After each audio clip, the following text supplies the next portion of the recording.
Hello everyone. इस video में हम बात करने वाले हैं एक्लेन फॉर्म मेथड। ये इसका सेकंड पार्ट है। इससे पहले वाले पार्ट में मैंने कुछ क्वेश्चन कराए थे। देखो कैसे करते हैं 4x4 मैट्रिक्स का एक्लेन फॉर्म में कैसे करेंगे। मैंने स्टेप बताए थे। करते क्या है, सबसे पहले क्या करते हैं, इसमें रो वाइज चलते हैं, ठीक है। तो अगर नहीं देखा तो इसमें ध्यान से समझो। इसमें क्या करते हैं, एक्लेन फॉर्म में केवल हम रो ऑपरेशन लगा सकते हैं, यानी किसी रो में मल्टीप्लाई कर सकते हैं, डिवाइड कर सकते हैं या इंटरचेंज कर सकते हैं इस रो को।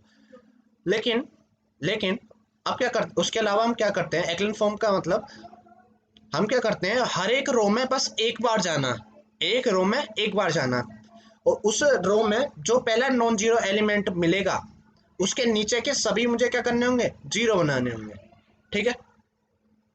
तो मैं यहाँ पे जाता हूँ।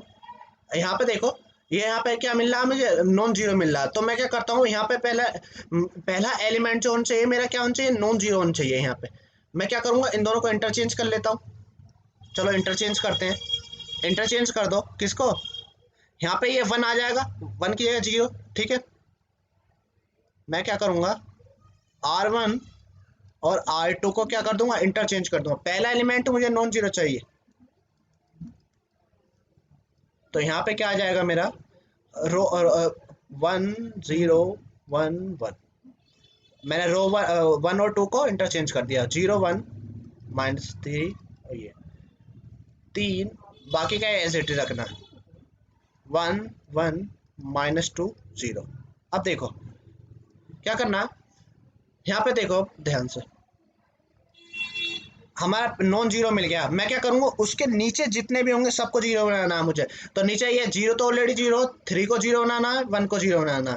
तो थ्री को जीरो बनाने के लिए मैं क्या करूंगा, इसमें से इसको इसका तीन टाइम्स माइनस कर दूंगा। तो मैं क्या करूंगा, R three minus three R one करूंगा, ठीक है।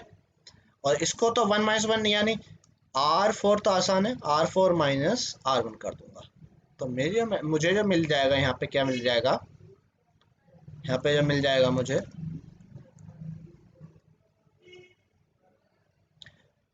One zero one one, zero one minus three minus one, R three के लिए क्या करना, R three minus three R one.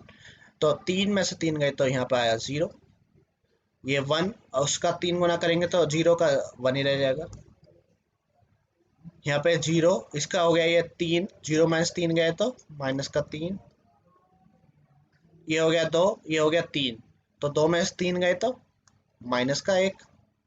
आगे देखो, आर फोर के लिए क्या करना, R four minus R one, तो वन में से वन गए तो जीरो आ गया, one minus zero one, minus दो में से माइनस वन गया तो माइनस का तीन आ जाएगा, और जीरो में से एक गया तो माइनस का एक आ जाएगा, ठीक है।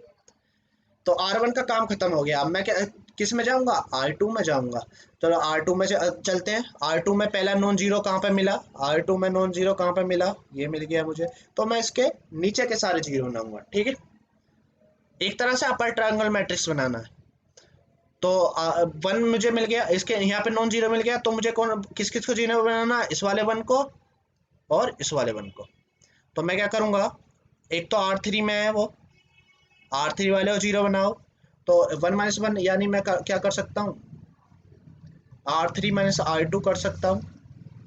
और आर फोर के लिए मैं क्या कर सकता हूँ, इसको ऊपर वाले में से माइनस कर लो, R four minus R three, ठीक है। आर टू सेव कर सकते हैं।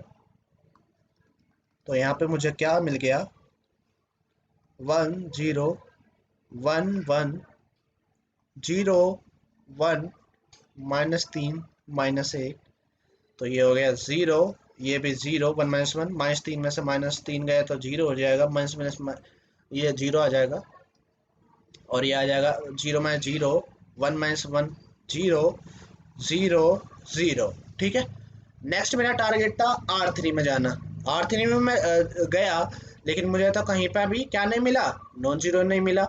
अगर अगर मान लो अगर आर फोर में कोई नॉन जीरो होता तो मैं क्या करता, आर फोर आर थ्री को इंटरचेंज कर लेता। फिलहाल आर फोर भी ऐसा ही है, उसमें भी कोई जीरो नहीं है। तो मेरा काम बस यहीं पे खत्म हो गया, ठीक है। ये एक्लन फॉर्म बन चुकी है। एक्लन फॉर्म बन चुकी है, तो मैं क्या कर सकता हूँ, इसकी जो रैंक है वो कितनी आ गई, नंबर ऑफ नॉन जीरो रो कितनी है, एक तो पहली है, दूसरी है, तीसरी में सारे जीरो, तो चौथी में सारे जीरो, तो रैंक होती है नंबर ऑफ नॉन जीरो रोज के बराबर, तो रैंक कितनी आ जाएगी 2। इसकी नलिटी कितनी आ गई, नलिटी कितनी आ गई, ऐसे कितनी रो जो टोटल जीरोज हैं, एक तो थर्ड वाली एक फोर्थ वाली, तो रैंक 2 आ गई, नलिटी कितनी आ गई 2 आ गई।